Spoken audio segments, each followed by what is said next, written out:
Hey everybody, welcome to another episode of Factional Fight Update in Griffith's car.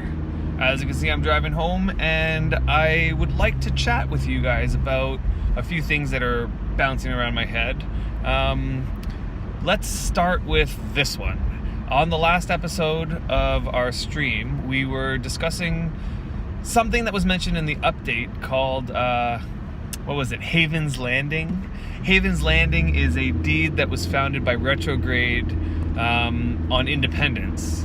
And I had mentioned that I saw a couple things about this. I couldn't find them while we were on the stream, but I found it afterwards, and it was exactly what I said. So like Sindusk had mentioned in the Discord, the Worm Online Discord channel, he was like responding to somebody saying that this deed is the most important deed in Worm's history. It's going to mean a lot for Worm. And I looked also into, so Buddha was mentioning something about, is there anything in the game that's related to Haven? And of course, immediately I thought the moon, Haven. So I looked on the Wormpedia for the moon, Haven, and it says there that it is the location of Golden Valley. Haven is the location of Golden Valley. And so, piecing these together, I think we even guessed this on the stream, that New Haven's Landing might be the tutorial. And so, we were contacted by Retrograde just recently, asking us if we'd be interested in teasing a little bit to you guys regarding this Haven's Landing deed, and it turns out that we were actually correct, that this deed is the new tutorial, and that the new tutorial will be coming very soon. TM. We were going to hope that it comes with the new update, but this sounds pretty exciting, and it means that there has been some works on this in the background that, you know, without anybody really knowing that it was happening up until this point. But the sense I'm getting is that the entire dev team, at least everybody that says anything regarding this, seems giddy about it. There's something exciting that they haven't revealed yet to us. But they all like, you know, even Joel is like, I know nothing. Don't ask me. But everybody has this sort of like giddy, upbeat, really excited feeling regarding this new tutorial, and I'm really excited and curious to know how it's all going to work. So we're going to be discussing pretty much what I just said on our episode, because at this point we know nothing more. We've asked a whole bunch of questions to Retro, and we're getting one-word answers, and we're not sure exactly what the details are regarding the tutorial. But we've been told that we are invited to get a sneak peek of this on not this upcoming stream, but the stream after. So 1 week from this weekend, we will be joined by a member of the Worm team, and we will be going through the new tutorial system, at least as it is right now, currently.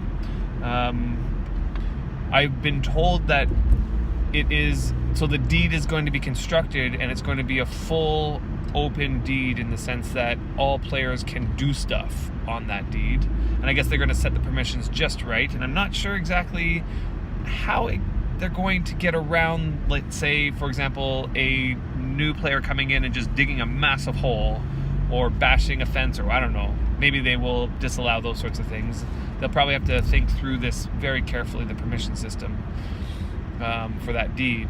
But new players are going to be able to interact with stuff on that deed and do things, and I'm not sure exactly how the tutorial is going to work, but I'm very interested to hear. I'm very, very interested to hear how this is going to work. So we're going to get more information about this deed and the new tutorial system when, so not this week, but the next week. And we'll make some posts and stuff to get some hype around that. In addition, Bloody Drongo has been invited to get a sneak peek at the new fishing system, which is, I didn't even know that was ready to be looked at yet. I am curious to know if that's another update that's being worked on for the release of this new big update. This update is looking like it's going to become a doozy. It's like we got the Priest update rework, Libele's coming to Freedom, which is a new addition to that. We have the new tutorial being slated for this update, and potentially fishing. I'm not sure if that's, this is totally a guess. I still don't know if fishing is on the docket for this update, but the fact that it's getting a sneak peek already sure sounds like it might be close to being ready. And we're talking before Christmas was the time frame for this new update, so we got about a month, just less than a month to go until that. So we'll see. And I'm curious to know if any additions are, additional small things are going to be added. Like, for example, Saruman has added in those new hen colors and the new horse colors that Milena worked on, and I wonder if any more of that stuff might come in before the update. As well, we got a sneak peek at the new water text, the water animation. That was announced quite a while ago, so there's definitely been some time for work to be done on that. That was, I believe that, if I'm not mistaken, I think that was Samuel working on that. Samuel, you're the best. Everything you touch seems to be something that I directly enjoy and work with in the game. So keep up the good work. And so yeah, I'm so excited for this new update. It's going to be for Christmas. Hopefully get some hype around it. And I think that this new Valray Entertainment Network system is sort of shaping up to be a great venue for releasing content and getting hype up surrounding that content. So that is motivating me even more to make sure that we continue a weekly schedule. My feeling is that Sundays, even though they're not my most ideal day, seem to be the day that kind of is working in the sense that our schedule's mostly aligned for Sunday. So it seems like that might be the way we continue from here on in. If we can nail down Sunday as sort of like a regular scheduled event, we can start really like a weekly sort of committed time frame. I'm not sure if that's 100% possible, but we'll see. Once again, I haven't nailed down the date for this weekend, so we'll have to play that by ear as well. But again, Sunday seems like it's working, so it might just turn out to be Sunday again. I wish we can work out Saturday somehow. I really do.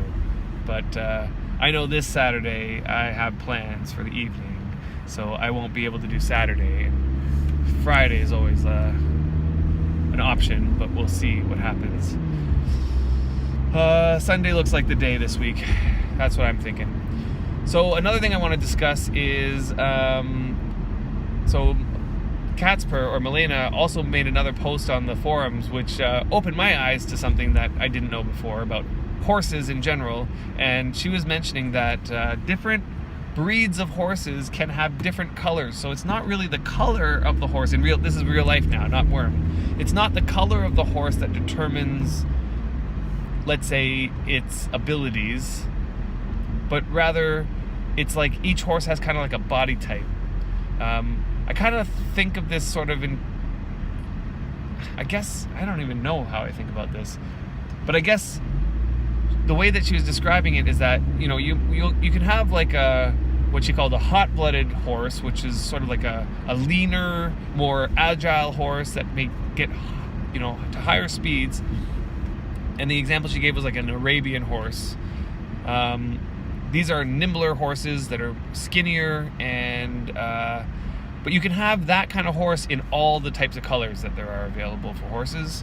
And then you could also have like these big, stocky workhorses that also could be all the different colors as well. So her suggestion was to, if we want to further get into deepening the animal husbandry system, make it so that horses also have another trait that gives them like that different body type. You have like the hot-blooded body type, which is like the skinnier, more agile horses that could potentially have top speeds that are higher than normal, but they would be less ability, like they would have less ability to pull carts, let's say, or carry heavy objects, let's say, or carry heavy passengers. And then you have on the other end of the spectrum like these stockier workhorses that can't really go that fast, but they can pull like nothing else. So they can pull heavier loads at higher speeds, let's say, than an Arabian horse or a hot-blooded horse. I love this idea. I think that this is genius, and would give an extra depth to animal husbandry and breeding.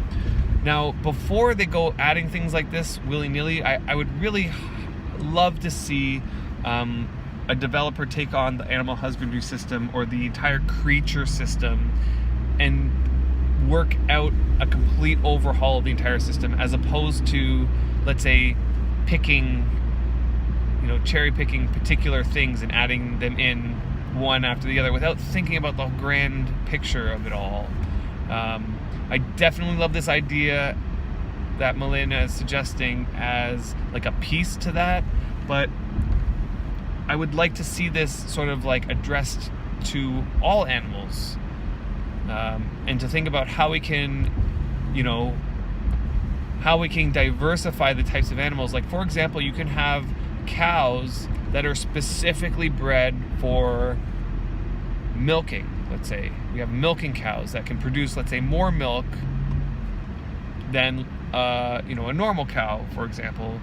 Or we have another type of cow that is specifically designed for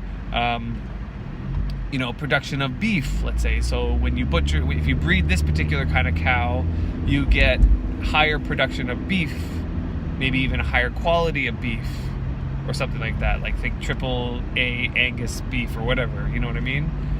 Higher quality, more production. So you have, different breeds providing different bonuses and more detriment. Each bonus should come with sort of a nerf, or like, to balance everything out. With sheep, you can have sheep that produce better wool, or again, milk. You kind of have to go animal by animal and add these traits in somehow. And I really think that the best way to approach this kind of thing is a grand overhaul of the entire system. And I know those take a long time to plan out, but what I would hate to see is tiny little incremental changes happening without really considering the whole big picture. And then next thing you know, we're in a spot where we're at a place where we have so many of these little things that have been added over the time that and the overall picture wasn't really taken into account. And so this tends to probably most likely lead to problems, exploits, and unintended behavior of certain things. So that's my thoughts on that. Was there anything else that I wanted to discuss? This week was not a worm news week, so there's nothing new to discuss in terms of new news. But I do know that both Joel and Retrograde are working on setting up their own streams.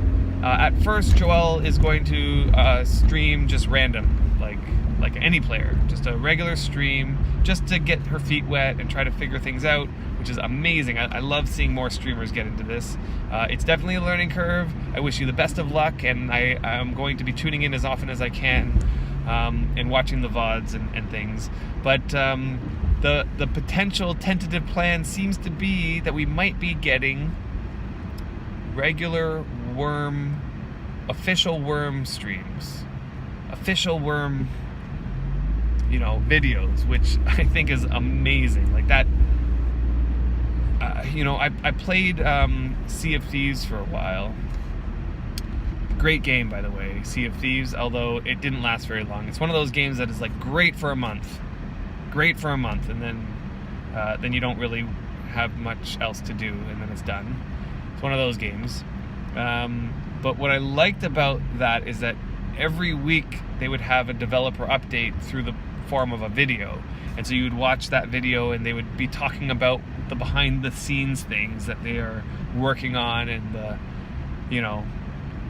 so if that can start happening for Worm, I think that we would get, the weekly updates that we get on the forums are great.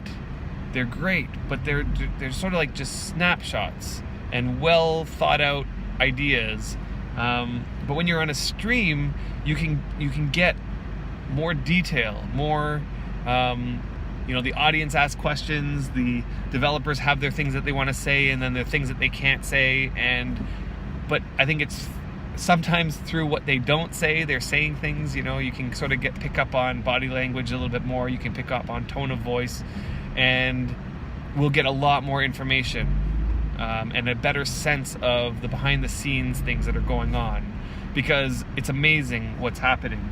We see it as the product. We see as these developments are coming into the game or being announced, we see the end product, but it's almost like catches us by a surprise. Like, for example, the whole fishing overhaul. Like, man, that came out of left field for me, because there was no indication that that was happening at all. And then next thing you know, it's like we're told that Titch was working on a fishing overhaul, and she's well deep into it, and that it's really only, we've got to just touch up the ends, but it's all been planned out, and we didn't get a peep about it, Whereas if we had, let's say, these regular video streams, we could potentially get sort of hints about what is being worked on and how things are moving, and I'm really excited to see the outcome of this, and I'm really looking forward to tuning into some official Worm videos and Worm streams. I really, really believe that it will increase player engagement, and it will draw in new people into the game, because there are people who love the aspect of following the development of games. I know that the community in Sea of Thieves, a lot of the community, is holding their breath for the next video update. And it's the same as Wormians. They're holding their breath for the next weekly news. But I feel like coupled with the weekly news, if we had, or a bi-weekly news or whatever it is, if we had like a bi-weekly Worm developer update where, you have a developer come in as a guest, and, the audience can ask questions, and some information can be exchanged, I think that would be just great for the game. So, looking forward to that. Anything else on my mind? Oh, yes, I spent a little bit more time making some mortar. So I made some mortar. And then a player was selling mortar on the forums, and I tried my best to snatch that up. I still haven't completed the transaction because I haven't been able to get in the game, but they were selling 6,000 more mortar. And in the whole time that we were making mortar, I think I made about 2,700 or maybe 2,600. We made 2,000 on the show. I made another 700 or 800 or maybe 600-700 or whatever it was. And then he was selling 6,000, so I'm like, yoink. Hopefully that's coming soon. And so we will definitely have enough mortar to complete our project. So I'm going to get working on that as well. I really want to get a really good chunk done of the walls and things. Hopefully get that all done this week. That way the next step can get worked on, which is the actual decorating, which is the main whole purpose of doing this whole thing. So yeah, that's where I'm at on that project. And I think that's pretty much all I wanted to discuss today. Yep, I think we'll end it right there. So I hope to see you guys on this week's stream, and I hope you enjoyed this little update of things that are bouncing around my head. And so that's all I got to say. Have a good one, everybody, and I'll see you next time.